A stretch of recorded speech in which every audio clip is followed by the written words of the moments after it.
Shawkat মোল্লাকে arrest করা হোক, যে পাউন্ডের অবজারভার ছিল, বাইরে থেকে গুন্ডা মাস্তান অস্ত্র শস্ত্র নিয়েছে, এই আরাবুল ইসলামদের সহযোগিতা নিয়ে ভাঙড়ে অশান্তি করেছে, যে অভিষেক ব্যানার্জির কাছের লোক, তাকে অ্যারেস্ট করা হোক। এখন আরাবুল ইসলামকে আমার মনে হয় তো এক ধরনের ছেটে ফেলা হচ্ছে, কারণ আরাবুল ইসলাম তুলনামূলক এখন তার শক্তি ক্ষয় হয়েছে, সে আর এখানে দাঁড়াতে পারছে না। আর মমতা ব্যানার্জির ভাষায় দুধের গায়ে, তো দুধের গায়ে এখন দুধ দিতে পারছে না, সেই ওকে বাজারে তুলে দাও, অ্যারেস্ট করে দাও। এখন শওকত মোল্লাকে হয়তো ফুল প্লেজে খেলার মতো সুযোগ করে দেওয়া হচ্ছে। আমরা শওকত মোল্লার অ্যারেস্ট চাইছি। শওকত মোল্লার নেতৃত্বে ভাঙড়ের সমস্ত রকম অশান্তি হচ্ছে। ভাঙড়ে যে অশান্তি হচ্ছে পঞ্চায়েত ভোটকে কেন্দ্র করে, আমাদের কর্মীকে তারা হত্যা করেছে, নমিনেশন যারা করতে দেয়নি, যারা আমাদের ভোট যখন দিতে যাচ্ছিল আমাদের কর্মীদের মারধর করেছে, গুলি করে আমাদের কর্মীর পাকে নষ্ট করে দিয়েছে, এর মূল হোতা হচ্ছে আরাবুল ইসলাম নয়, শওকত মোল্লা। যে শওকত মোল্লা অভিষেক ব্যানার্জির কাছের লোক, সেই শওকত মোল্লাকে অ্যারেস্ট করতে হবে। প্রয়োজনে আমরা এটাকে নিয়ে উচ্চতর আদালতে যাতে আমরা প্রস্তুত আছি। যদি আরাবুল ইসলামের ব্যক্তিগত কোনো সংঘাত নাই, গণতন্ত্র রক্ষার লড়াই আমরা এগিয়ে যাই। আর আরাবুল ইসলামদের মতো যারা আছে তারা গণতন্ত্রকে হত্যা খেলায় মেতে ওঠে।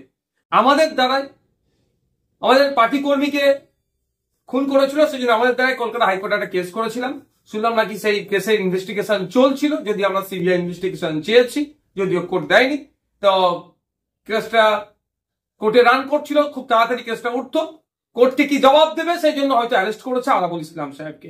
তবে ভাঙড়ে যে অশান্তি হচ্ছে পঞ্চায়েত ভোটকে কেন্দ্র করে, আমাদের কর্মীকে তারা হত্যা করেছে, নমিনেশন যারা করতে দেয়নি, যারা আমাদের ভোট যখন দিতে যাচ্ছিল আমাদের কর্মীদের মারধর করেছে, গুলি করে আমাদের কর্মীর পাকে নষ্ট করে দিয়েছে, এর মূল হোতা হচ্ছে আরাবুল ইসলাম নয়, শওকত মোল্লা। যে শওকত মোল্লা অভিষেক ব্যানার্জির কাছের লোক, সেই শওকত মোল্লাকে অ্যারেস্ট করতে হবে। প্রয়োজনে আমরা এটাকে নিয়ে উচ্চতর আদালতে যাতে আমরা প্রস্তুত আছি। যদি সাবজুডিস ম্যাটার চলছে, আমরা চাই শওকত মোল্লাকে অ্যারেস্ট করা হোক, যে পাউন্ডের অবজারভার ছিল, বাইরে থেকে গুন্ডা মাস্তান অস্ত্র শস্ত্র নিয়েছে, এই আরাবুল ইসলামদের সহযোগিতা নিয়ে ভাঙড়ে অশান্তি করেছে, যে অভিষেক ব্যানার্জির কাছের লোক, তাকে অ্যারেস্ট করা হোক। এখন আরাবুল ইসলামকে আমার মনে হয় তো এক ধরনের ছেটে ফেলা হচ্ছে, কারণ আরাবুল ইসলাম তুলনামূলক এখন তার শক্তি ক্ষয় হয়েছে, সে আর এখানে দাঁড়াতে পারছে না।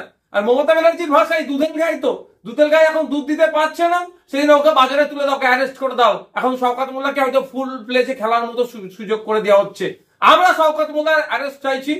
শওকত মোল্লার নেতৃত্বে ভাঙড়ের সমস্ত রকম অশান্তি হচ্ছে, তাকে যদি অ্যারেস্ট করে আমরা আইনের দ্বারস্থ বাড়াবো।